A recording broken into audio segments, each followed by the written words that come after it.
a nombre de la Universidad de las Américas, a nombre de la Facultad de Ciencias Económicas y Administrativas, a nombre del Centro de Investigaciones Económicas, les doy la más cordial bienvenida a este evento. Este evento quiere tener un enfoque optimista, y ver de una manera positiva cuáles son los retos que podría enfrentar el área de pensiones de la seguridad social del Ecuador. Cuál es la viabilidad que tiene el área de pensiones de la seguridad social e incluso poder topar algunas de las posibles soluciones que se puedan ver a los problemas actuales. El evento va a empezar con una conferencia de Augusto de la Torre. Augusto de la Torre es de esos economistas que no necesitan presentación. Es uno de los economistas más conocidos de América Latina, sin duda el economista latinoamericano más conocido afuera. Él ha sido presidente del Banco Central, gerente técnico del Banco Central, gerente del Banco Central, presidente de la Junta Monetaria y en algún momento fue incluso el director de investigación económica del Banco Mundial.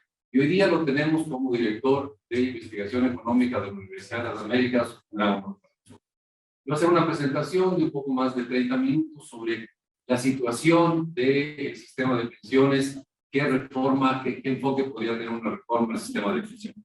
Luego vamos a tener dos comentaristas realmente de lujo.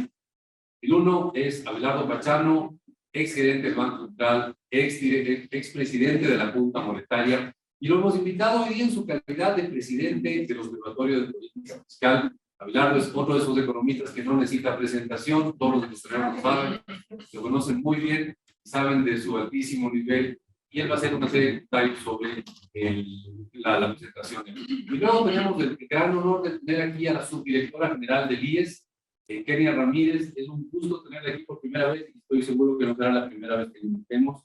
Kenia nos va a dar una visión más bien desde la institución de la presentación de Augusto. Y realmente estoy muy orgulloso de este evento por el nivel de los ponentes y por la importancia del tema.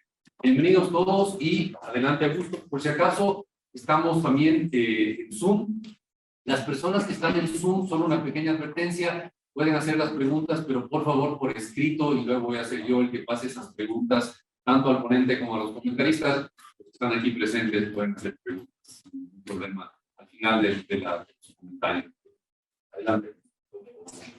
Ay, perdón, me olvidaba hacer un agradecimiento especial a la Fundación Hans Seidel, que nos está ayudando con algunos temas del video, la transmisión del evento. Muchas gracias a la Fundación Seidel de Alemania, de Baviera, para ser exacto.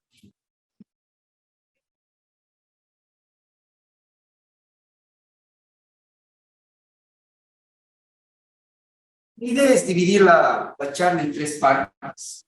La primera, me gustaría hacer una descripción sucinta de la naturaleza de nuestro sistema de pensiones.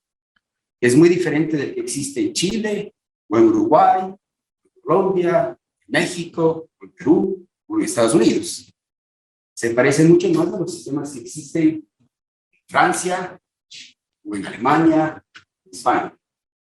Y se conoce como un sistema de reparto. Entonces, me interesa al comienzo describir con claridad la esencia de un sistema de reparto, para que ustedes puedan compararlo con sistemas alternativos. La primera parte. La segunda parte, voy a utilizar un trabajo de diagnóstico que publicamos hace un año, un grupo de técnicos ecuatorianos en colaboración con la India, con ayuda de los técnicos del IES que nos dieron toda la data, y usando modelos actuariales para poder estimar la trayectoria de nuestro sistema de pensiones y poder detectar dónde están las dinámicas que dan origen a sus problemas.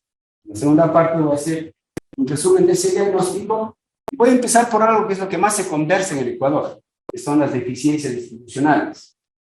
Voy a argumentar que las deficiencias institucionales son súper importantes, hay que arreglarlas, pero que arreglar los problemas institucionales no resuelven el problema estructural. Entonces luego voy a argumentar que hay tres tipos de problemas estructurales en nuestro sistema pensional que le hacen inviable. Primero, problemas de diseño y de viabilidad financiera. El sistema es financieramente inviable. Segundo, como es financieramente inviable, le echa todo el peso al fisco. Les voy a argumentar que el sistema es fiscalmente inviable.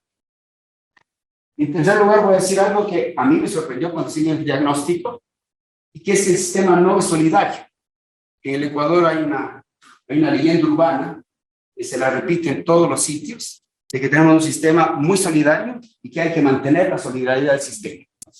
Voy a tratar de argumentar que el sistema es todo lo contrario a un sistema social. Y esos son tres problemas estructurales de fondo que hay que arreglar. Y al final, voy a hacer una cosa que es un poco aventurada, que es jugar con el modelo que tenemos con el Banco Mundial, poner ciertos supuestos y ver qué tipo de cambios en el sistema nos podrían dar un sistema que sea viable y más equitativo para los siguientes 50 años. Y en ese sentido me alegra muchísimo que estén muchos jóvenes aquí, porque ustedes son los que van a tener que vivir con el sistema del futuro. O van a tener con un sistema que no les puede pagar pensiones, o van a tener que ustedes arreglarlo para que puedan tener pensiones. Entonces me parece que la población más interesada en el sistema pensional ecuatoriano y su reforma debería ser la población joven que está entrando a la fuerza del trabajo. Vamos entonces a hablar de la naturaleza del sistema pensional. Hay tres puntos aquí. Todo el sistema pensional del Ecuador siempre tiene una red. Típicamente no solo hay un fondo de pensiones o seguro de pensiones. Hay varios. En Ecuador tenemos por lo menos 6 componentes. Primero, el más importante, que es el troncal, es el que administra el IES, que se conoce como el Sistema de Invalidez, Vejez y Muerte. Fue creado en los años 20. Para orgullo de los ecuatorianos, fue uno de los primeros países que creó un sistema pensional en los años 20, junto con el Banco Central, con la Contraloría, con la Superintendencia de Bancos. Fue la década de gran revolución institucional en el país, donde se crearon importantes instituciones. El troncal, entonces, el sistema de invalidez, vejez y muerte, que cubre una parte importante de los trabajadores ecuatorianos y que es administrado por el IES. Pero también tenemos en Ecuador un sistema de pensiones para la policía, que es administrado por el ISPOL. Tenemos un sistema de pensiones para las Fuerzas Armadas, que es administrado por el ISA. Tenemos el Seguro Social Campesino, que es administrado por el IES. Tenemos el sistema de jubilación patronal, una cosa muy rara, es una anomalía que hay en el Ecuador, que es administrado supuestamente por las empresas en favor de trabajadores que tienen 20 años o más de antigüedad. Por eso en el Ecuador tenemos la gran aberración de quien quiera que está con una empresa por 19 años le despiden, porque la empresa no quiere hacerse cargo de ese pasivo pensional. Solo en el Ecuador se nos ocurre pensar que las empresas son fondos de pensiones. Pero tenemos ese sistema. Y tenemos una serie de sistemas asistenciales organizados en torno al bono de desarrollo que se preocupa de la pobreza, la extrema pobreza en la vejez. Digamos, la jerga internacional se conocen como pensiones sociales, que me parece una palabra muy fea, porque todas las pensiones son sociales. Pero bueno, son pensiones asistenciales. Yo me voy a referir al primero. Y un gran desafío del país es que los otros también necesitan reformas. Pero los otros yo no les he analizado. Yo no he tenido, ni los técnicos hemos tenido, y algún día sería bueno hacerlo, tener acceso a los datos del ISPA, del ISPOL, y correr el mismo tipo de proyecciones, modelos actuariales, para ver qué tan viables o inviables son esos sistemas y entender por dónde ajuste el zapato. Nos queda una tarea pendiente en el momento de entender, de diagnosticar el sistema del ISPA, del ISPOL, la jubilación patronal, el seguro campesino. Eso no voy a hablar sobre eso. En Ecuador tenemos otra cosa que es muy ecuatoriana y no se ve en otros países. Y es que en el Ecuador administramos conjuntamente, a través del IES, el seguro de pensiones o el fondo de pensiones y el seguro de salud, la misma institución. Desde el punto de vista del trabajador, el trabajador se afilia al IES y recibe los dos beneficios, salud y pensiones, como un paquete. En la mayor parte de países, el tema de salud pública es administrado por una institución diferente que la que administra pensiones. Desde el punto de vista del trabajador, eso tiene la ventaja de que el trabajador sabe para qué está pagando. En Ecuador, el trabajador y el empleador pagan el equivalente, que me parece, 20 y pico % del salario, y los trabajadores no saben qué va a pensiones, qué va a salud, qué va a cesantía, qué va a reservas. Es un paquete que crea opacidad. Pero en el Ecuador esa gran tradición cultural, histórica, de que el IES se le ve como el asegurador en pensiones y en salud, y eso nos genera una confusión adicional. No hay esa, en la mayor parte de países, por razones obvias, la política de salud pública es administrada por una entidad distinta que la política de jubilaciones. Entonces es otro tema del Ecuador muy importante. Y el tercer punto es que el que nosotros tenemos del Ecuador es un sistema de reparto y no es un sistema de ahorro. Hay una diferencia abismal entre sistemas pensionales de ahorro y sistemas de reparto. Los sistemas de ahorro son sistemas que se basan en una trayectoria de ahorro individual constante de los trabajadores a lo largo de su vida laboral, que genera un saldo de ahorros grandes con el cual el trabajador trata de jubilarse y vivir una vez que se jubile. El sistema, digamos, que se ha ido al extremo en el lado del ahorro es Chile. Y los sistemas de ahorro, como todo sistema, tienen sus bemoles. En la mayor parte de los países del planeta tienen sistemas híbridos, en donde hay un sistema de reparto, que es lo que voy a explicar ahora, y hay un sistema de ahorro que se complementa. El caso más importante, más visible en el mundo es Estados Unidos. En Estados Unidos, si tú trabajas, cuando te jubilas recibes una pensión que viene del Social Security Institute y que no es nunca mayor a $3,000. O sea, tiene un techo. De manera que es un sistema muy redistributivo porque la gente que tiene salarios altos aporta mucho y recibe solo $3,000 al mes. La gente que tiene salarios bajos aporta a lo largo de su vida poco y recibe $3,000 al mes. Entonces, el sistema norteamericano genera un piso para la jubilación, no más allá de $3,000, muy redistributivo. Ese sí es solidario, a diferencia del Ecuador. Y en Estados Unidos esa pensión se complementa con un sistema de ahorro, que es el plan 401k. Todo el mundo en Estados Unidos sabe qué es eso.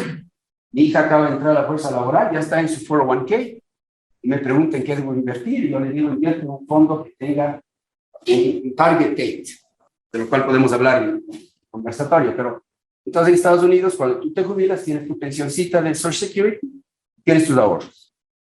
Ese es un sistema complementario. Colombia es un sistema competitivo. En Colombia, tú tienes un sistema de reparto, como el que voy a explicar ahora, y un sistema de ahorro. Pero tienes la opción de cambiar.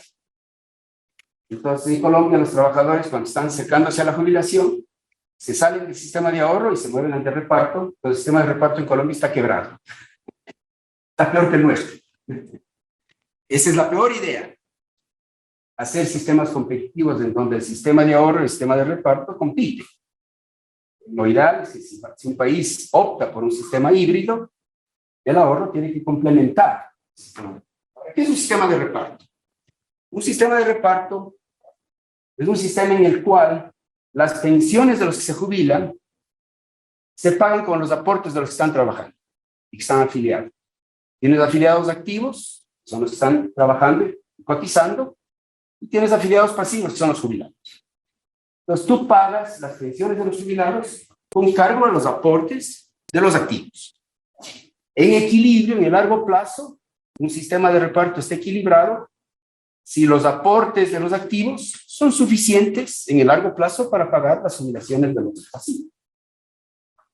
Como estos son sistemas de mucha historia, típicamente los sistemas de reparto en una parte de su historia generan reservas, porque los aportes de los activos son mucho mayores al pago de jubilaciones.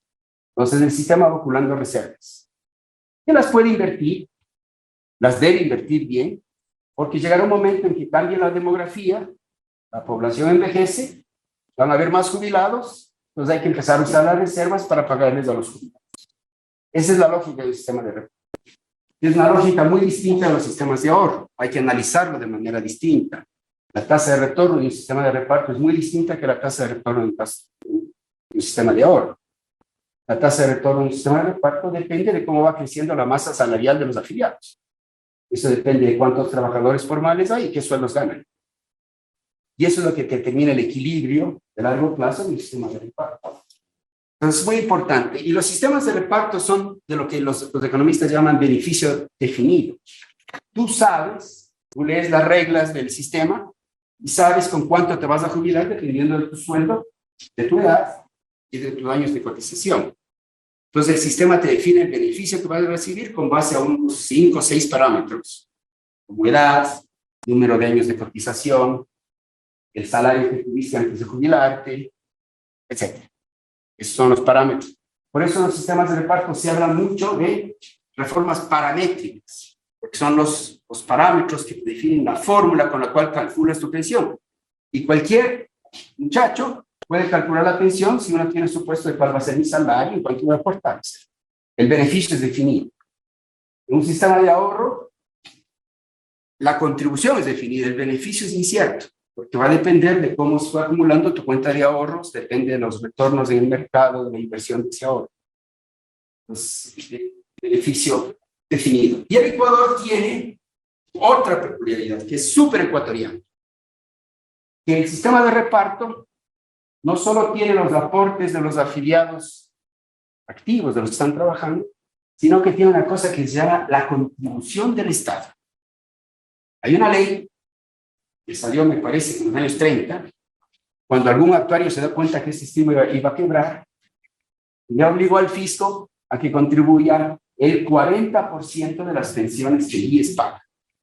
Entonces en Ecuador, inusualmente, esto es muy inusual, hay una ley que le obliga al fisco a pagar cada año al IES un monto que es equivalente al 40% de las pensiones que el IES paga. Eso es muy ecuatoriano, muy extraño, pero es lo que hay. Es el punto de partida. Ok, hay dos términos que quiero introducir ahora porque todo el resto de la charla va a hablar de esto. El primero es la tasa de reemplazo. Todos los ecuatorianos deberían saber qué es eso, pero si no saben, ahora les explico. Es un término que se usa para analizar sistemas de reparto en todo el mundo. La tasa de reemplazo es simplemente la pensión que vas a recibir cuando te jubiles mensualmente, expresada como porcentaje de los salarios que ganabas antes de jubilarte. Entonces, una tasa de reemplazo del 100% quiere decir que tú te vas a jubilar con una pensión que es más o menos del 100% de los salarios que tenías antes de jubilar. La tasa de reemplazo es una variable fundamental en cualquier sistema de reparto. Hay dos cosas que importan en el sistema de reparto más que nada. La tasa de aporte, cuánto aporto cada mes, mi sueldo, y el empleador y yo. Y la tasa de reemplazo. Si mi pensión va a ser qué porcentaje de mis salarios de jubilación. Vamos entonces a hablar de eso más tarde. Segundo, desde el punto de vista analítico, aquí estamos en el ambiente académico, hay que analizar el sistema de reparto sin tomar en cuenta inicialmente la contribución del Estado, porque la viabilidad financiera del sistema va a depender en 80% de el tamaño de los aportes comparado con el tamaño de las pensiones que yo pago. Y en la mitad está el 10%. Sin aportes, pago. Entonces, esa diferencia entre aportes de los afiliados activos y pago de jubilaciones para los afiliados pasivos, esa diferencia en esta presentación se conoce como el déficit básico. Si los aportes que recibe el IES son mayores que lo que paga en jubilaciones, tienes un superávit básico. Si los aportes que recibe el IES para pensiones, el IBM, son menores a los pagos de pensiones, tienes un déficit básico. Entonces, desde el punto de vista analítico, con este estudio lo que hicimos fue calcular el déficit básico y proyectarlo para los siguientes 50 años. Y así analizamos el sistema. ¿Okay? Vamos para adelante. Los parámetros del sistema, rápidamente les recuerdo. Entre el empleador y el empleado, nosotros aportamos 11.06% del salario. El sistema IBM. En el Ecuador, aportamos sobre la base de 12 sueldos, a pesar de que los trabajadores reciben 14 sueldos. Entonces, es otra peculiaridad. Y sin embargo, los jubilados reciben 14 pensiones, a pesar de que solo aportaron sobre 12 sueldos. Entonces, la tasa efectiva de aporte no es 11, no es 5. Uno toma en cuenta que no estás aportando sobre todos los sueldos que reciben.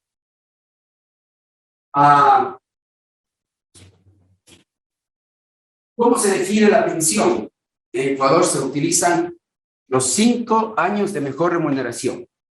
Eso es también muy inusual, porque eso permite un montón de juegos. La gente dice, págame más estos últimos 5 años, porque entonces hay juegos sobre declaraciones, etcétera, para poder tener una pensión más alta, porque yo utilizo como base para cálculo de la pensión los 5 años de mejor remuneración. Muy ecuatoriano. Las edades están acá. Si tú has tenido 40 años de cotización, puedes jubilarte con cualquier edad. Si tienes una tasa de reemplazo de 100%, es 5 mejores años de jubilación. Pero puedes jubilarte con menor edad y tu tasa de reemplazo depende de los años de cotización. Entonces, la tablita que tenemos aquí. La siguiente.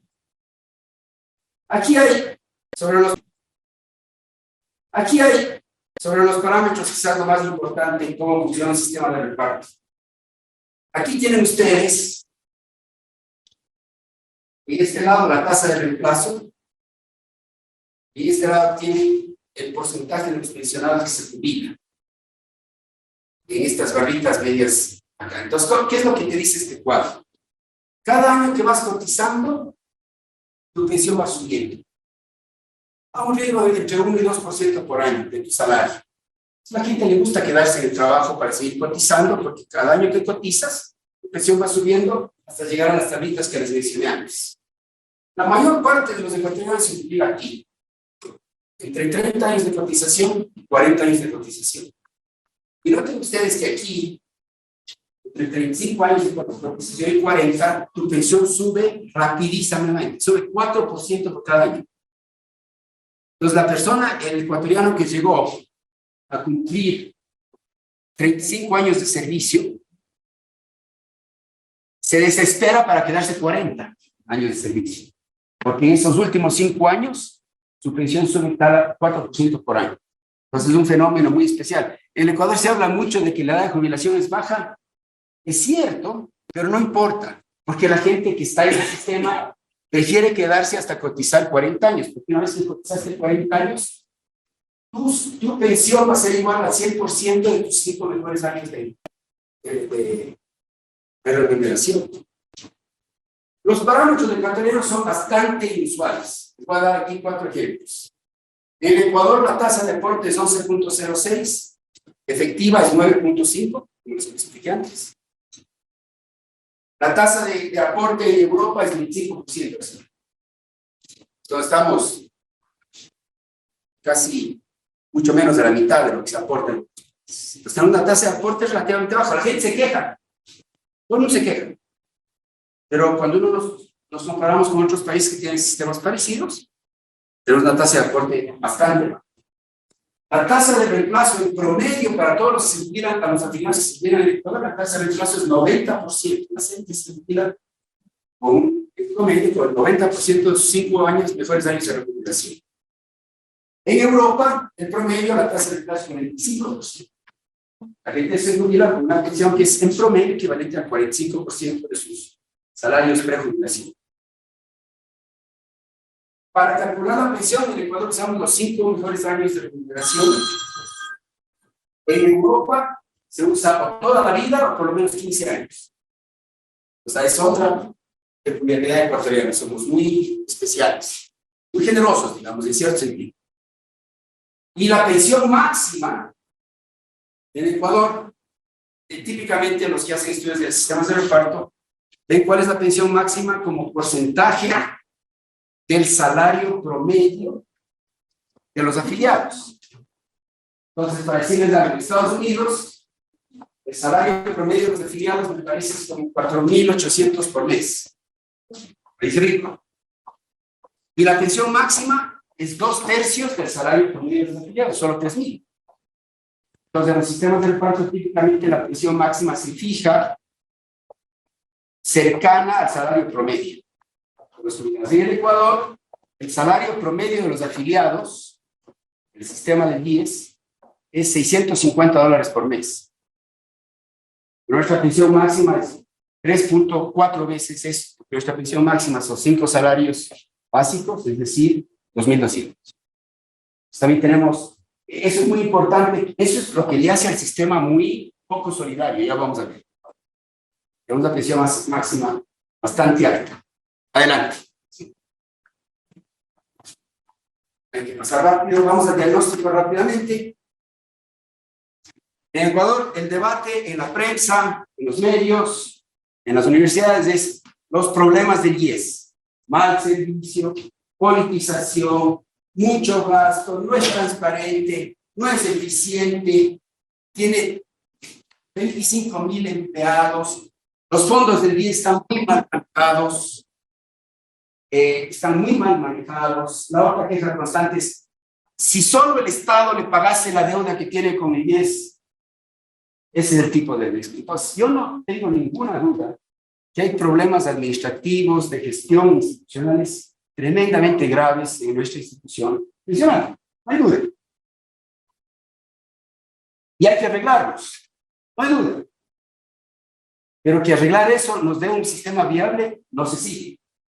Entonces, mi propósito de esta presentación es decirles, sí, tenemos que arreglar todos los problemas que ustedes dicen, la deuda del Estado con el IES tiene que reconocerse, reconciliarse, eventualmente pagarse, el IES tiene que mejorar el servicio al cliente, tiene que ser más transparente, tiene que ser menos politizado, todo está muy bien, hagamos eso. Pero si hiciéramos todo eso y mañana estamos ya milagrosamente con una gobernabilidad del IES mucho más moderna, no vamos a solucionar los problemas estructurales. Vamos a ver los problemas estructurales. Primero,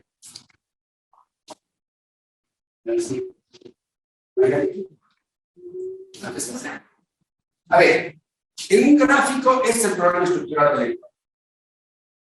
En esta línea está el pago de beneficios de las pensiones que paga el IES y la proyección hasta el 2050. Y aquí están los aportes de los afiliados activos que recibe el IES del 2050. El problema estructural del país es que el pago de pensiones está subiendo empinadamente, mientras que los aportes del IES están planos.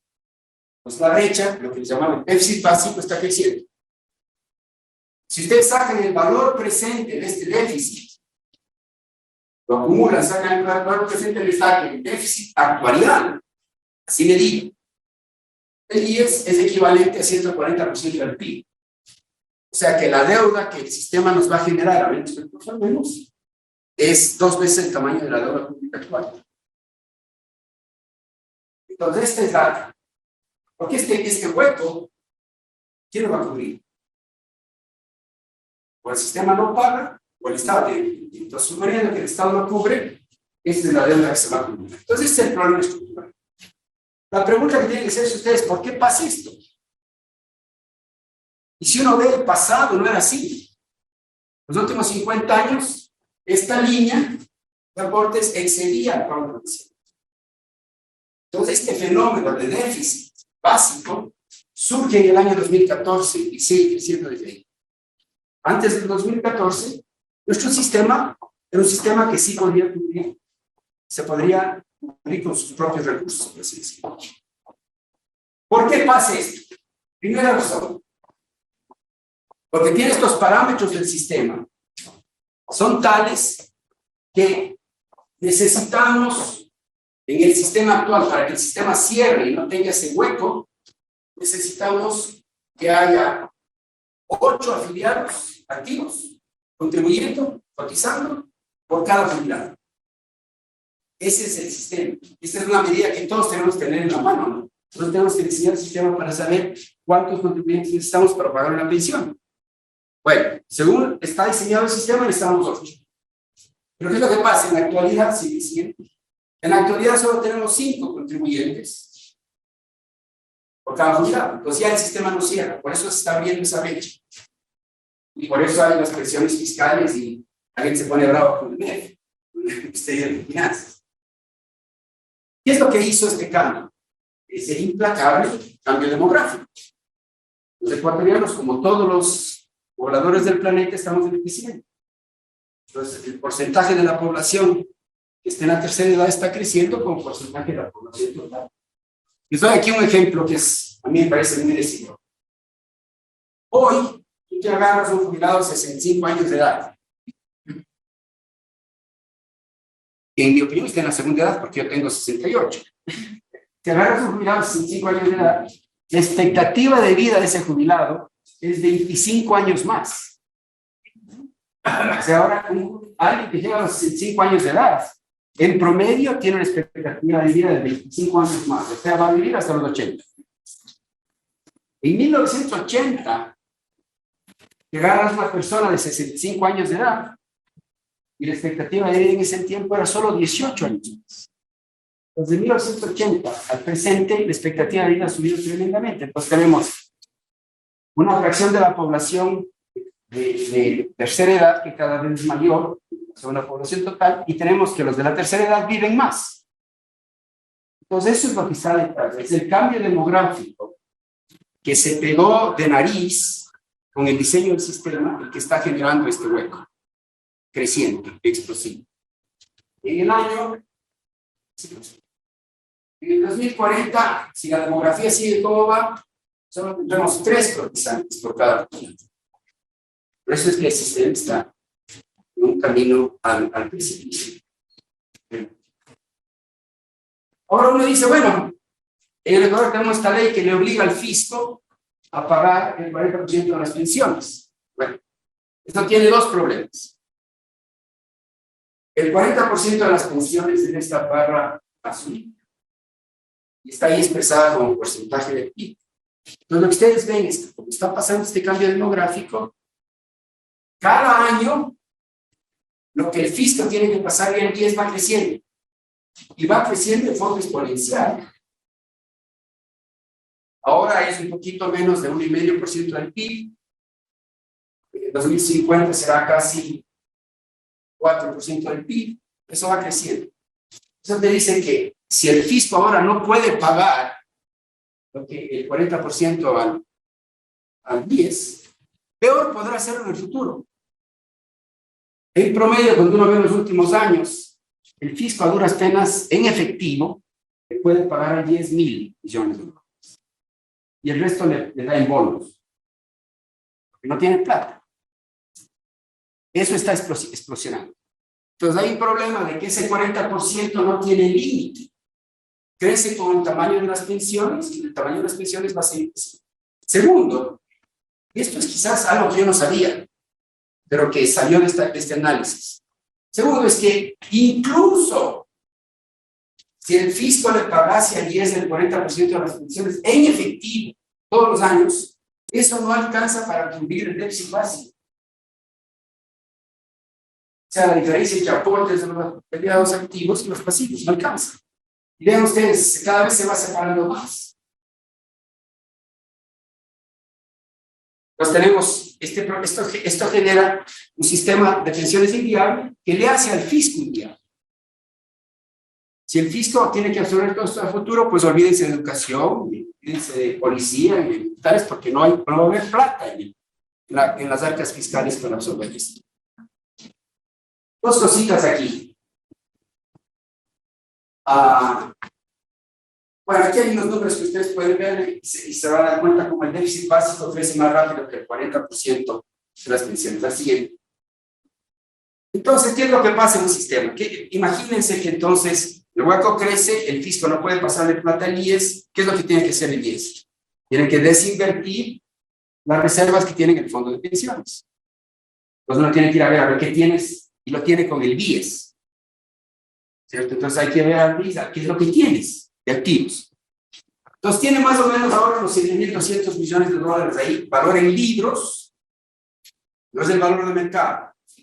Si pusiésemos el valor de mercado de los activos del fondo del IBM, sería tal vez mucho menor. Pero nadie quiere decir eso. Entonces en libros tiene 7.200. Pero ¿qué es lo que tiene ahí metido? La mitad son créditos hipotecarios. Tasa de interés baja, largos plazos. La rentabilidad de esa inversión es relativamente baja, es muy buena para el afiliado que consigue el préstamo hipotecario, pero no le da mucha rentabilidad al sistema. Y tiene un problema de que, como el BIES no es un banco, y si quiere ser un banco es un mal banco, no sabe administrar el riesgo crediticio, entonces la cartera de créditos hipotecarios se está dañando. Hay muchos impagos. Pues tienes un problema de que el 50% de la inversión en el fondo IBM está metido en unos créditos hipotecarios, muchos de los cuales se han vuelto incobrables. Es muy difícil que esa cartera se pueda vender para sacar el efectivo que necesitas para pagar pensiones. O si la vendes, tendrías que venderle con una fuerte pérdida en relación al valor del negocio. Y luego tiene otros activos. Esta parte de aquí son los bonos del gobierno que tiene. Que también el gobierno, desde, especialmente en tiempo de Correa, le fue enchufando bonos con bajo rendimiento, que por tanto también son bastante ilíquidos, difíciles de vender en el mercado. Entonces, lo que tiene líquido, realmente líquido el fondo de pensiones, es este 11% que son créditos kilografarios. El IES concede a sus afiliados para el consumo de sus afiliados. Tiene una tasa de interés relativamente alta. Y eso sí, cobran bien porque el IES, con ayuda del empleador, le dedica el sueldo. ¿Okay? Entonces, no hay mucho de liquidez acá. Entre el 2016 y el 2018, este fondo se drenó, porque en el tiempo del presidente Correa se pasó un cambio legal que suspendió las transferencias del MEF al IES. Entonces el IES tuvo que drenar ese fondo de pensiones. El fondo cayó de 9.600 prácticamente en el 2016 a 6.900 en el 2018. En 2018 ese cambio legal se revirtió, fue declarado inconstitucional, y desde ahí el MEF ha tenido que transferir en plata al IES y a duras penas le puede transferir en efectivo unos 1.000 millones. Y eso sudando, lo cierro la carta. Entonces hicimos un ejercicio con los amigos y dijimos, a ver, si el IES empieza a desinvertir, primero va a haber un gran problema en el mercado de crédito. El IES es casi el único prestamista en el crédito hipotecario. Entonces, si ese mercado se cierra, vamos a tener estragos que van más allá del IES. Vamos a tener problemas en el mercado muy importantes. Pero hicimos el supuesto, supongamos que el IES empieza a liquidar lo que tiene aquí. Como muchas cosas no son líquidas, veamos cuánto le dura el activo líquido, que son los créditos kilografarios. Y así listas las cosas. En esta estimación tenemos 2 años de vida persistente, más o menos. En 2 años se les acaba la liquidez y estaremos bloqueando. El sistema de salud ya está bloqueando. Entonces el sistema de pensión estaría bloqueando. Por eso es que es muy importante que la sociedad ecuatoriana reflexione sobre esto, porque se puede arreglar. Eso puede arreglar si nos ponemos las pilas. Si nos ponemos las pilas para arreglarlo hoy, mañana, pasado. Ok, adelante. El último, el sistema es inequitativo, súper inequitativo. Y hay por lo menos 3 razones por las cuales es inequitativo. Al interior del sistema, como consecuencia de la pensión máxima alta y los parámetros del sistema, las pensiones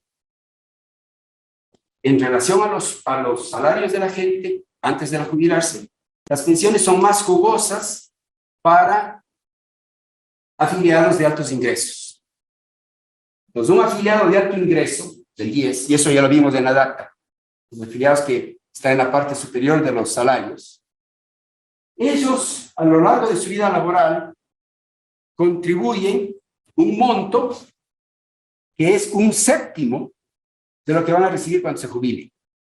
Entonces tenemos un sistema que a un afiliado de altos recursos le dice, tú contribúyeme el valor presente de lo que me contribuyas y te voy a dar 7 veces de eso cuando te jubiles, en promedio. Entonces es una de las mejores inversiones que uno puede hacer aquí en el Ecuador, afiliarse, es un regalo. Tú contribuyes 100 y te van a dar 700 cuando te jubiles. Pero para el trabajador afiliado de ingresos medios o bajos, el sistema solo le da 5 veces.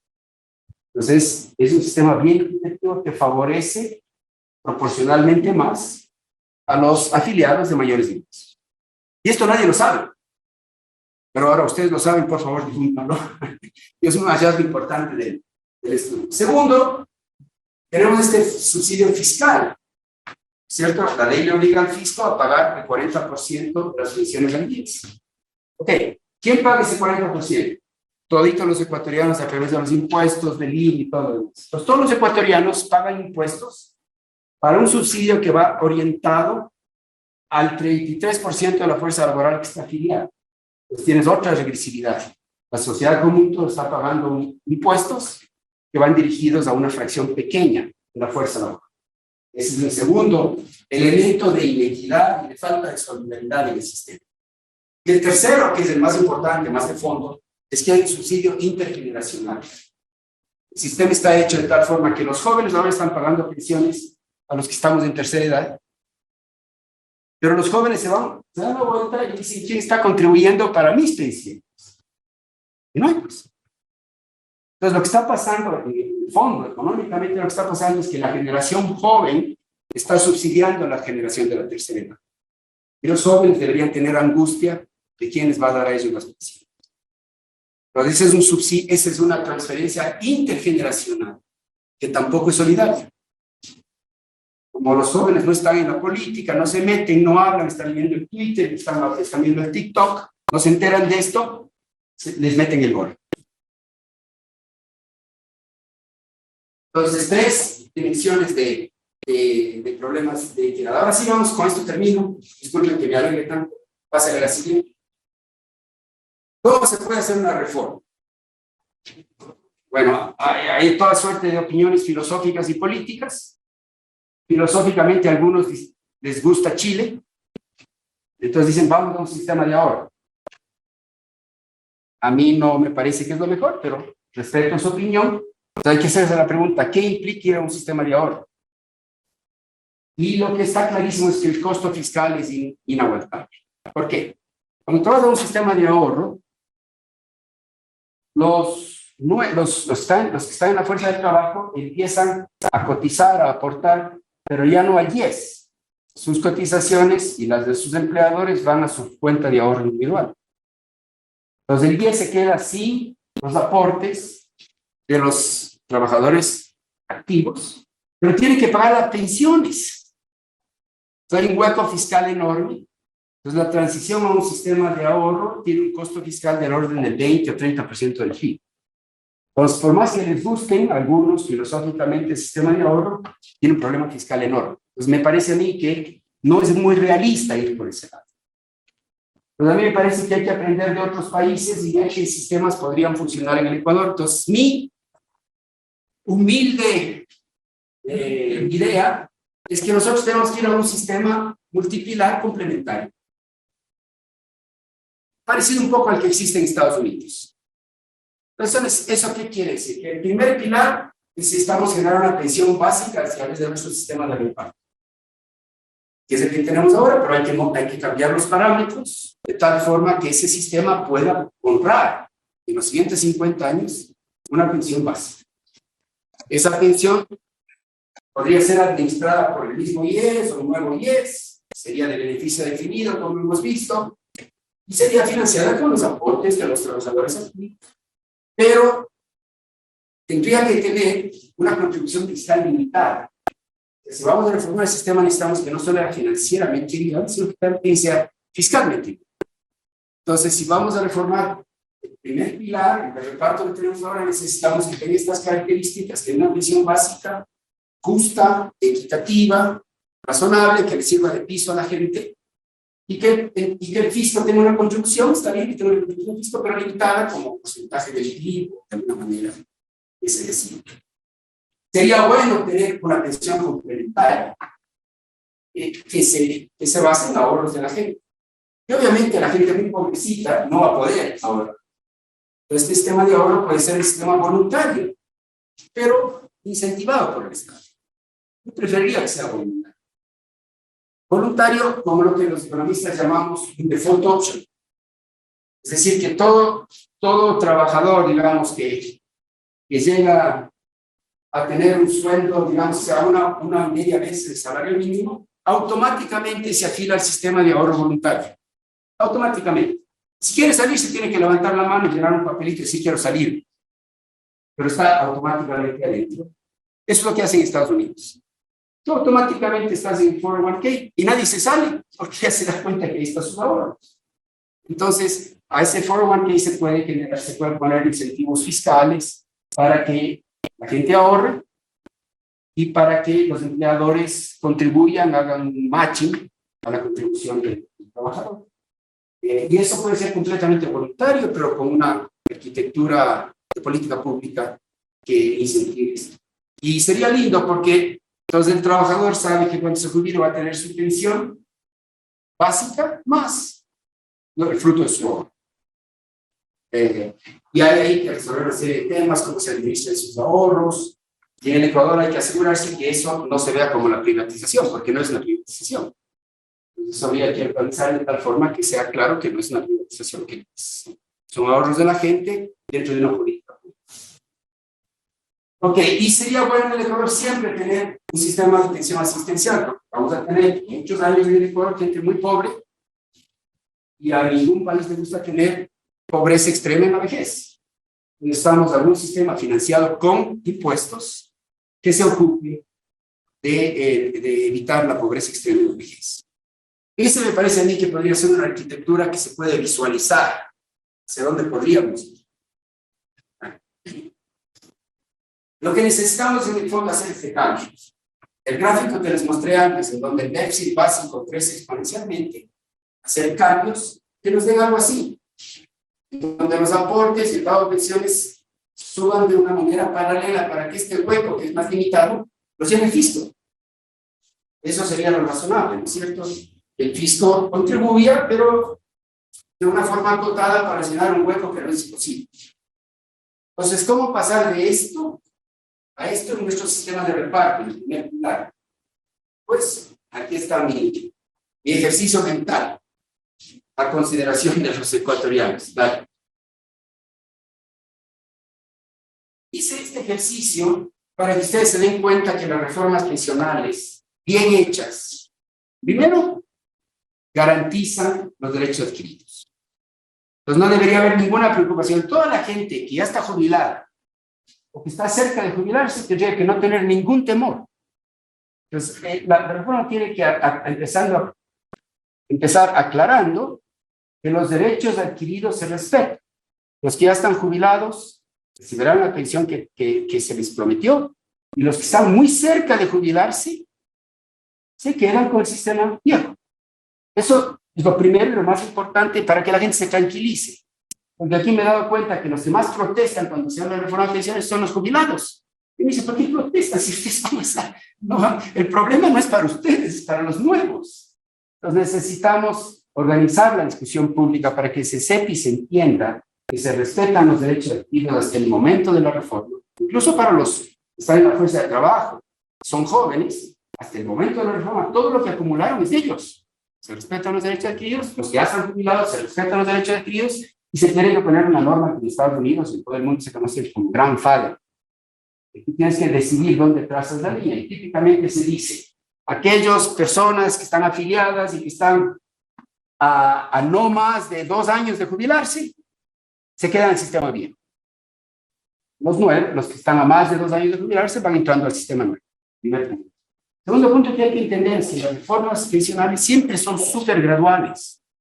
Pues tampoco hay razón para asustarse. Si uno lo hace bien, la reforma entra gradualmente y la población se va acomodando a ella de una manera natural, sin estragos. No hay nada radical. Pues aquí está ustedes una posible manera de hacer esto. Se podría aumentar la tasa de aporte gradualmente. En el Ecuador tenemos la ventaja de que los trabajadores y los empleadores aportan una serie de fondos que no tienen mucho valor. Entonces esos aportes podrían canalizarse al IBEM. Y tal vez haya que aumentar la tasa de aporte. En este ejercicio lo que hicimos nosotros es decir, a ver, hagamos un ejercicio, montamos en la computadora un supuesto de que la tasa de aporte va aumentando poquito a poco hasta llegar al 16,5% en 2036. Entonces la tasa de aporte va aumentando muy gradualmente, muy suave. Segundo, la tasa de reemplazo. Acerquémonos un poquito más a los europeos. Busquemos que el sistema te dé una tasa de reemplazo que sea de un 55% para el afiliado de altos ingresos y quizás de un 60-65% para el afiliado de menores ingresos, con lo cual tienes un sistema más solidario, más equitativo, pero viable. Entonces hicimos ese ejercicio, ir bajando de poquito a poco la tasa de reemplazo hasta que llegue en promedio al 55%, mayor para los afiliados de menores ingresos, como porcentaje de sus sueldos, menor para los afiliados de mayores ingresos. Luego hicimos el otro cosa que pusimos, limitemos la pensión máxima para que no sea 3,5 veces el salario promedio de los afiliados. ¿Y qué?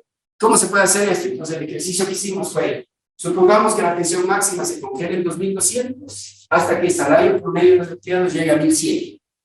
Y desde ese momento en adelante va subiendo la pensión máxima junto con el crecimiento del salario promedio. Otro supuesto que hicimos. Otra cosa que hicimos, aumentemos gradualmente el número de salarios que se toman en cuenta para calcular la pensión.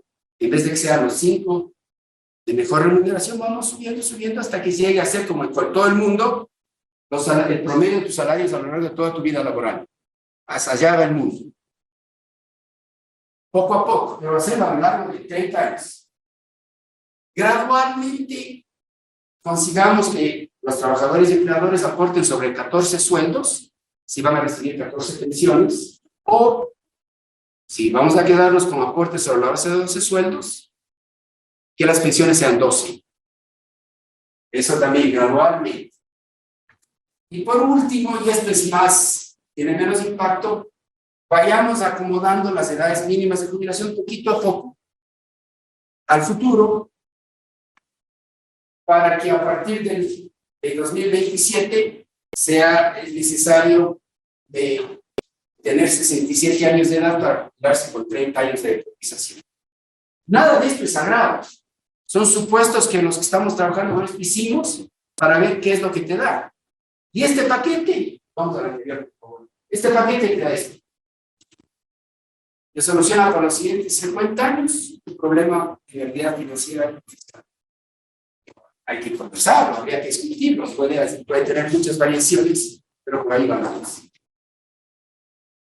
Entonces, para resumir, necesitamos entender cómo funciona nuestro sistema, entender sus problemas estructurales y darnos cuenta que en una conversación civilizada, bien armada, en la que deben participar los jóvenes agresivamente, porque son ustedes los que más les interesa este cambio, podamos llegar a un sistema reformado, razonable, con todas las mejores administrativas e institucionales que la gente pide, pero no solo con eso. Una reforma estructural. Gracias.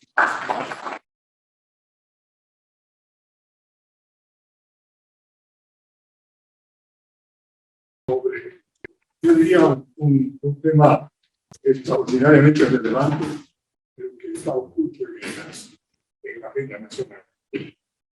En realidad, cuando estamos hablando del sistema de pensiones, estamos hablando del pilar fundamental de la economía del bienestar.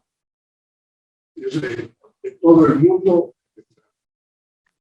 el sistema de pensiones es el sistema que justifica la existencia de una organización política en la cual permite una conclusión de vida digna de todos sus vecinos. En ese sentido, este sistema de pensiones hay que considerarlo siempre como el pilar social fundamental. Y hay que cuidarlo, hay que revisarlo de manera permanente para que pueda mantenerse en el tiempo y pueda ofrecer los resultados que la propia sociedad busca con él. Las características de los sistemas de pensiones han evolucionado en el mundo a lo largo del tiempo, desde que se puso en vigencia en Alemania en la época de Weimar. Y obviamente ha sido la experiencia del manejo y la evolución en general de las economías las que han obligado a que se puedan ir estableciendo alternativas, vayan probando diversas formas de contribución y de distribución de los sistemas de pensiones, unos con algún grado de éxito, de sostenibilidad, otros con menor capacidad de...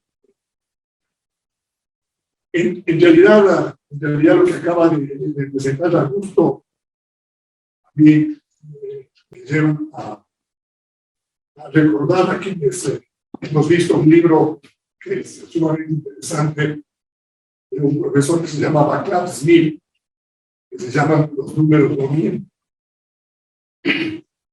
Les recomiendo que lo puedan revisar a este libro. Y él dice: los números desnudan la crueldad que valora una gestión. Creo que lo que tenemos aquí al frente de nosotros es eso. Hemos puesto el esqueleto básico, términos cuantitativos, de una problemática socioeconómica. Estos son los números que representan la capacidad de supervivencia de un sistema y de atención de una obligación pública. Y hoy nosotros estamos conscientes, tal como está concebido el sistema de pensiones en el Ecuador, viabilidad es altamente. No vemos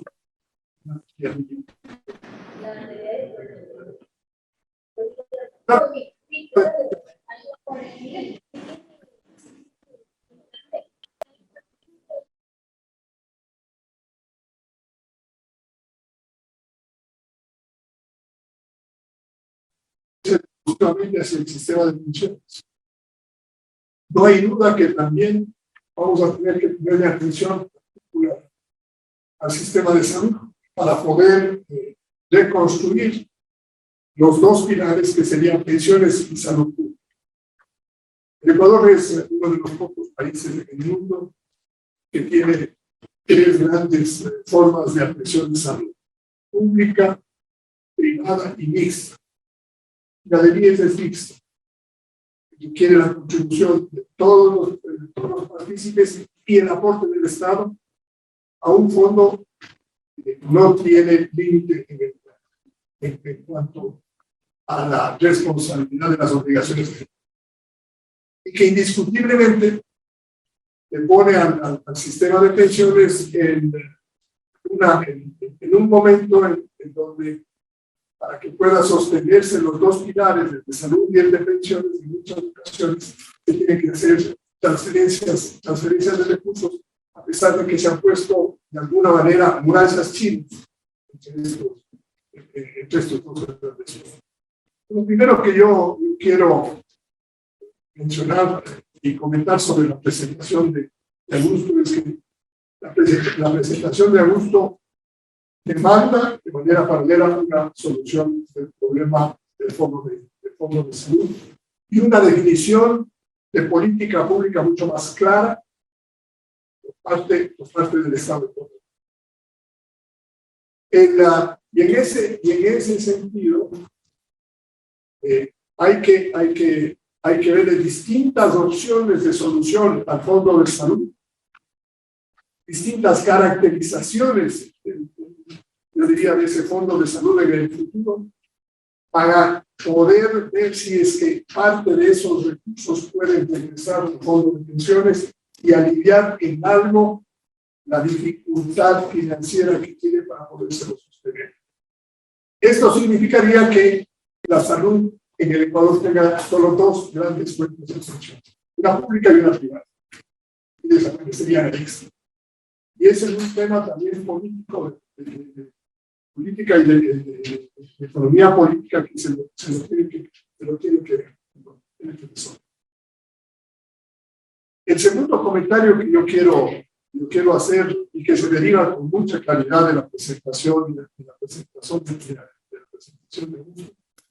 es que este sistema de acumulación de recursos en la parte financiera tiene un apelativo bastante denigrante que le conocemos nosotros como el sistema Ponzi, que va a depender de la capacidad de flujo presente que tenemos para pagar obligaciones futuras. Y que en la intermediación financiera se juega mucho con la tasa de interés y la capacidad de atraer a nuevos ingenuos para que puedan entrar en el sistema para pagar los beneficios de los que están en esa línea. Entonces, este sistema Ponzi, que tiene, digamos, la virtualidad solidaria que acaba de mencionar Augusto, tiene que venir acompañado también con una reforma de política laboral. Porque tenemos un problema en el mercado laboral ecuatoriano sumamente complejo. Y nuestro mercado laboral es un mercado en donde la gran mayoría de los trabajadores ecuatorianos está fuera del sistema. Y consecuentemente no aportan o no ayudan al mantenimiento del fondo de pensiones, ni siquiera del fondo de salud. Hoy en números más o menos redondos, apenas el 37% de la población económicamente activa entra al fondo. Y el 63 o 65% está fuera. Por eso es que Augusto habla de la necesidad de tener un sistema solidario de fondos de asistencia directa del Estado para poder atender a la pobreza. Y esto va vinculado directamente con la capacidad que tenga la política pública de enmendar los principios, los dilemas que rigen al sistema de contratación privada.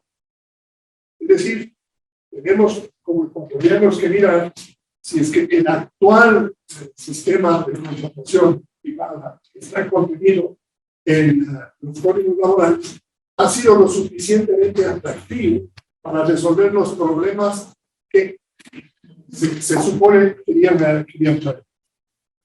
Y la verdad es que después de casi 80 años de aplicación, lo que tenemos es un mercado laboral realmente muy malo. Entonces, problema de salud, problema de mercado laboral vienen compatibles con el tema del sistema, con el sistema de pensión. De tal manera que aquí estamos hablando del corazón del sistema económico ecuatoriano. Estamos hablando del bienestar del ser humano. Y así como nosotros le planteamos el problema al IES, lo que mencionaba Augusto, para los otros fondos de pensiones, pues, más o menos las realidades presumimos que van a ser muy parecidas. Y ahí yo voy a jugar un poquito con los números que trajo en la presentación de Augusto. Hoy, para el mantenimiento de los fondos de pensiones en el presupuesto del Estado, el porcentaje de contribución supera el 2% de contribución. Porque mientras el gobierno dice que es el 1,5% del PIB lo que puede contribuir, el IES dice que es más del 2% del PIB. Se abre un espacio de debate del cual mismo es ese 40% de aporte. Y por el otro lado, se excluye el cálculo de las aportaciones al ISPO y las aportaciones al ISPO, porque también son sistemas pensionales deficitarios por definición. Entonces, cuando uno toma todos ellos, se encuentra con que el 1,5% ya no es 1,5%, sino probablemente 2,5% y cerca del 3% en el impuesto actual. Y en lugar de ser del 4,5% de la perspectiva del cálculo que está realizado, va a ser 6,5%, 7% o tal vez más. En Europa, los fondos de pensiones representan el 12%. 12%. Y obviamente, por eso es que hay un sistema de legislación sumamente. Entonces, yo quería en los comentarios, la presentación de Augusto, que es extraordinariamente pedagógica, hemos empezado varias veces, la queremos transmitir a más gente, porque nos interesa que el debate se abra. Este es un debate técnico, académico y de política pública, que hay que tratarlo en ese sentido, y que tenemos que evitar que la politiquería se nos mete en el medio, para poder encontrar una solución que sea razonable. Y los conceptos que están atrás de esto es volver otra vez a que sea es de un sistema solidario. Y para estar absolutamente bien claro, lejos, por lo menos del pensamiento mío, que creo que también es el mismo pensamiento de Kenia Augusto y todos los que hemos estado realizando, lejos de pensar en privatizar esto. Primero porque no creemos en el sistema de privatización, y segundo porque es más oneroso. Es decir, si nosotros quisiéramos entrar, vamos, el apelativo que no les gusta ponernos, quisiéramos entrar por el campo neoliberal. Entrando por el campo neoliberal, tenemos que pedirle una contribución al país en tributos o en la forma muchísimo más alta de la que se puede conseguir con un sistema solidario administrado por una institución indiscutible. Entonces, el concepto de solidaridad, el segundo es sostenibilidad, y tiene todos los números que ha presentado el día de hoy en la ONU. El sistema no es sostenible, tenemos poco espacio en el tiempo para poder empezar a corregir. Debe ser un sistema transparente. Y en ese sentido hay que entrar a discutir la organización de la entidad pública de IES, para que sea transparente y además para que sea eficiente. Porque todos estos recursos deben tener un costo de administración mínimo en búsqueda de una rentabilidad económica segura por muchísimo más rápido. Yo no estoy seguro de cuál es el costo de administración de IES. Yo no he podido realmente sacar un índice que me diga cuánto cuesta toda la administración del IES en el sistema de pensiones y separarlo del sistema de salud. En el mundo privado, solo como referencia, una administradora de fondos que se llame eficiente no puede costar más de medio punto. Más de medio punto. Si no, no puede. Y peor en las condiciones en las que está ahora la tasa de interés. Una rentabilidad de las inversiones. Entonces, el IES tiene que transformarse en realmente una compañía de inversión solidaria de la política pública ecuatoriana, con una estructura de dirección en la cual no dé cabida a la política, sino simplemente al interés colectivo de administrar ese país. Y aquí hay una dificultad enorme de encontrar una fórmula que podamos desprender de los intereses, yo diría, políticos circunstanciales o de grupos determinados, para que la nueva organización, la administración del IES, responda más bien al interés de la colectividad. Y la dificultad es que cuando hablamos de fondos solidarios, la propiedad del fondo solidario está un poco difícil. Y por eso es que se pueden hacer los fondos que son estos de reparto, se pueden hacer las cosas que se han hecho. En ese sentido, entonces, el tema de eficiencia es un tema de cuestionamiento de la existencia de la actual organización del IES, del propio IES, donde tenemos 14 gerentes generales en 10 años. No son 15. Y eso en ninguna institución que administra recursos, que queremos ver resultados, se puede y se debe producir. La estabilidad de la organización depende del profesionalismo y del respeto a los derechos y a las normas que están dentro. Entonces, yo voy a concluir mi comentario señalando que en el diseño, y ahí tenemos una propuesta de discusión que plantea Augusto, en el diseño de esa solución, el Ecuador tiene que discutir con amplitudes distintas opciones para que pueda escoger aquella que sea socialmente la más adecuada, que sea económicamente la más eficiente y que tenga una organización que nos dé la posibilidad de mirar en un horizonte en el cual la contribución del Estado se va a mantener intermitente y en la transición vamos a encontrar una fórmula de partir las aguas de los que estamos en el sistema y seguiremos en este sistema, de los que vienen en el nuevo sistema y podrán ir encontrando las ventajas y los incentivos para eso. Hoy la verdad es que no hay incentivos si no fueran por la obligación que existe de afiliarse al sistema. Inclusive está prohibido que haya sistemas paralelos, por jubilación o la pensional. Entonces, en ese plano, yo concluyo simplemente resaltando. Pensiones, un tema grave, complicado. La sostenibilidad la vemos delante de nosotros, que implica política pública en el campo de salud y que implica política pública en el mercado laboral. Y que tiene que ver con la reestructuración institucional de la organización global.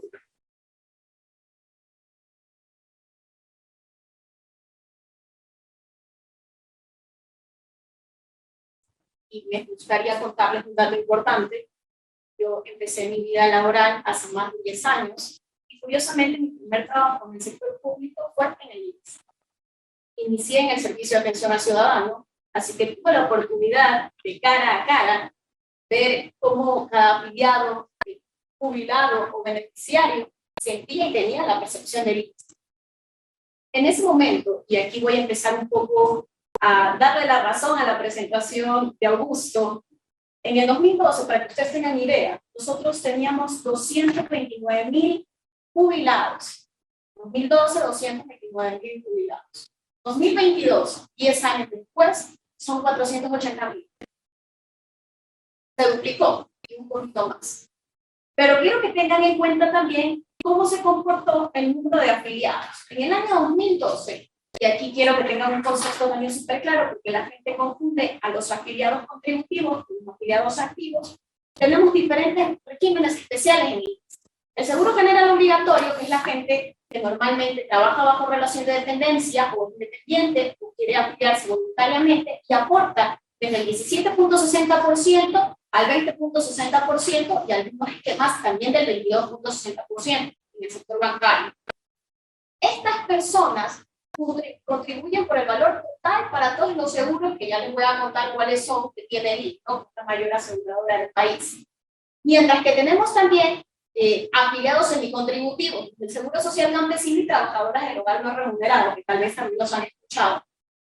Y estos seguros no son contributivos o solidarios a todo el esquema del régimen.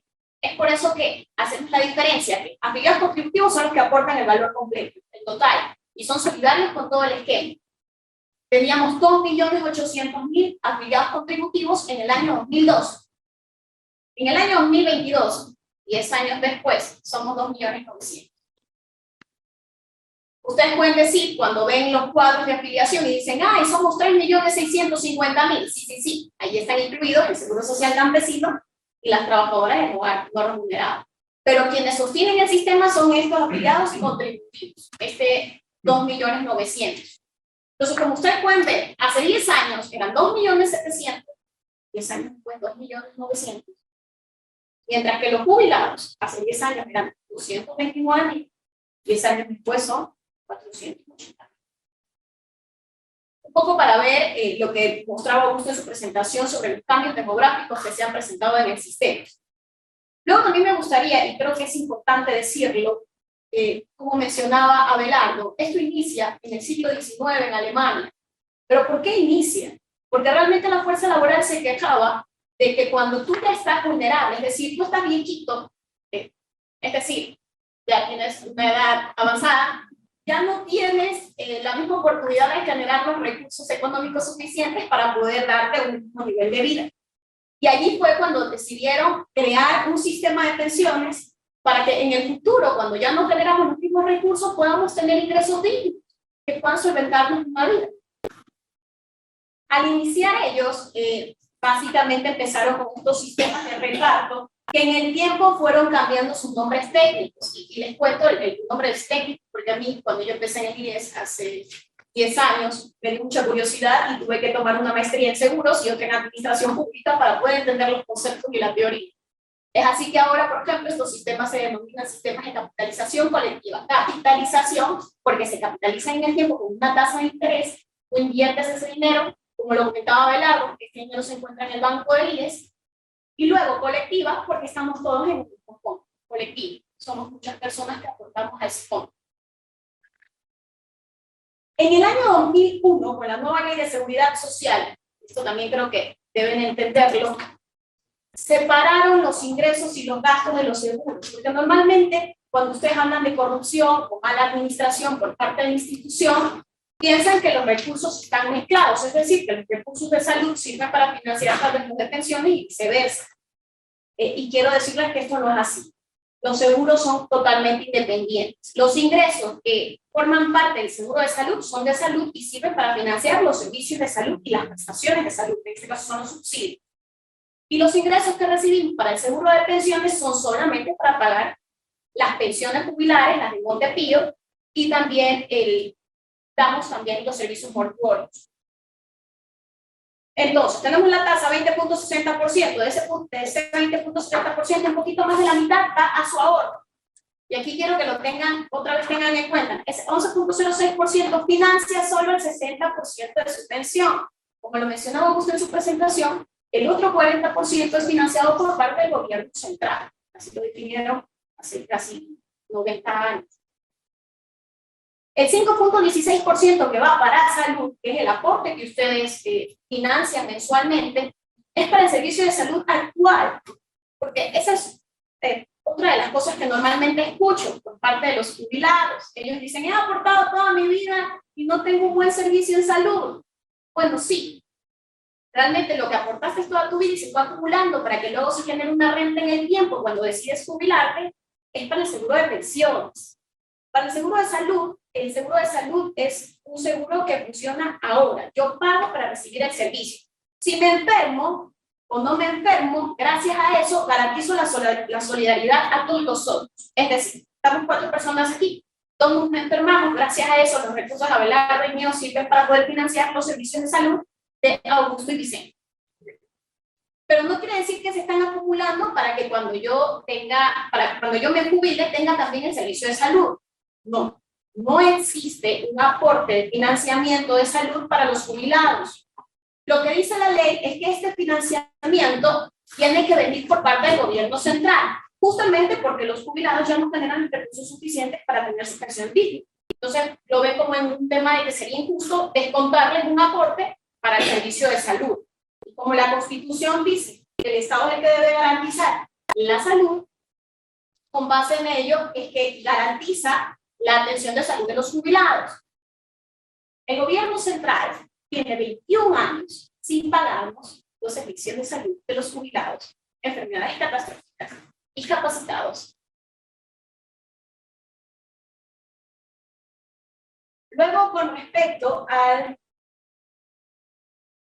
de la misión, la brecha, activos contributivos, las tasas de aportación, lo que decía Augusto era súper interesante. Él hablaba de que básicamente se podría tomar en el modelo ir incrementando, cuando yo planteaba la solución de una tasa de prima media escalonada, y eso es algo que deberíamos conversar, porque en los estudios actuariales tú juegas con supuestos. Vamos a suponer que vamos a mantener la dolarización. Vamos a suponer que la tasa de crecimiento del promedio salarial se va a mantener en el 2.35% y generamos supuestos. Con base en esos supuestos, nosotros llevamos hacia el tiempo ingresos y gastos proyectados. Pero como lo decía Augusto, nuestro sistema es de beneficio definido, es decir, ustedes definen cuánto quieren recibir. Cuando nosotros generamos los estudios actuariales y decimos, yo lo que quiero recibir es el promedio de mis 5 mejores años, tal cual las reglas como se encuentran actualmente, automáticamente el actuario tendrá esos estudios y te dice, perfecto, está bien, quieres recibir el salario, los 5 mejores años de salario, perfecto, pero tienes que pagar una prima de aporte del 14% de tu salario. No del 11, del 14. y solo para financiar otra vez el 60% de la pensión. El otro 40% ha venido, y es una regla, y yo siempre me he hecho una pregunta y no quiero que lo tomen a mal, y Augusto también lo dijo, ¿es justo que el gobierno central financie el 40% de las pensiones de la gente que se encuentra en empleo formal? Como lo decía Abelardo, que apenas se encuentra en la mitad de la pega, y sin embargo las otras personas que no se encuentran en ese empleo formal, o que incluso se encuentran en, digamos que diferentes opciones laborales. ¿Es justo que sí se financie el 40% o no? Eso también es algo que ustedes tienen que discutir, que deberíamos discutirlo todos, es algo que los jóvenes, porque ustedes son los que realmente van a generar este cambio. Y aquí les digo por qué, el dato curioso. Ustedes ven que es insostenible el sistema, sí, pero los estudios lo hacen viable. Sin embargo, nadie quiere pasar a pagar el 14, 15, 16%. O sí, o tal vez si les hacemos la pregunta y ustedes me dicen, sí, pero si lo hacemos de una manera ordenada, en transición, ¿qué les parece si no aportamos sobre un aporte fijo, una se llama en matemáticas actuariales, en seguros, se llama prima media nivelada? Eso quiere decir un aporte constante, 10% mensual, por un horizonte de tiempo. Es importante que ustedes sepan eso. Los estudios actuariales siempre se hacen por un horizonte de tiempo. 30 años, 40 años, 50 años. Es decir, que esa prima que tú calculas en el estudio te va a garantizar el equilibrio del sistema en ese horizonte. Después de 40 años vas a tener que volverlo a hacer. Entonces, nosotros los jóvenes millennials o generación Z me pueden decir, ¿sabes qué? No, a mí no me gusta estar pagando una prima constante en el tiempo. Yo prefiero pagar un aporte que se vaya incrementando en el tiempo para que se ajuste al beneficio definido que yo quiero tener. Ok, perfecto, eso se llama prima media escalonada. Lo que quiero decirles es que existen las formulaciones técnicas actuales para cambiar el sistema. Pero lo importante sería escucharlos a ustedes y ver qué estamos de acuerdo o no. ¿Quieren pagar una prima constante? ¿Quieren tener un beneficio definido? ¿O prefieren aportar un valor definido? Y luego sin saber cuál va a ser el beneficio en el futuro. ¿Qué quieren? ¿O qué queremos? Esta discusión es importante porque muchas veces dicen, no, lo que pasa es que no se puede, que la decisión es política. No, la decisión es técnica. Y dependerá del apoyo de ustedes. Los números, los cálculos se pueden hacer. Existen todos los métodos actuariales en el sistema y hay, como lo comentaba Augusto, un sinnúmero incluso de modelos que se practican en otros países, en Europa y Latinoamérica. Pero todo depende de que nos pongamos de acuerdo y digamos, ¿qué queremos? ¿Qué quiero? Quiero aportar un valor fijo, como se ajusta por las tasas demográficas que van cambiando en el tiempo, y ustedes lo van a saber mejor que yo, la tasa de natalidad ha bajado, ustedes ya no se reproducen igual que sus padres. No, es en serio. Y luego nuevamente la esperanza de vida de la gente aumentó con los años. Puede ser que también por los tratamientos de salud, pero aumentó, que también lo mencionaba Augusto. Entonces, por estos cambios demográficos, ustedes pueden ver que en 10 años, yo les mostré los números, se duplicaron los jubilados. Y les voy a decir otro dato curioso. El promedio de edad en la actualidad es de 33 años, que curiosamente es mi edad. Si el promedio de la población del Ecuador, somos 17 millones de ecuatorianos, es 33 años, ¿qué quiere decir? Que poco más de 27 vamos a jubilar. ¿Quién va a sostener estas pensiones? Yo los invito, y en serio los invito a ustedes jóvenes, a los que ya no somos tan jóvenes, jóvenes adultos, a que nos pongamos a pensar. Y vamos, que pensar es también ponerte a pensar con todos los días que tienes que estudiar, pasar examen, coger una carrera, buscar trabajo. Yo los entiendo, yo también pasé por eso. Fue complicado, es complicado. Pero no se ponen a pensar lo complicado que puede ser llegar a una edad adulta y no tener cómo sostenerse.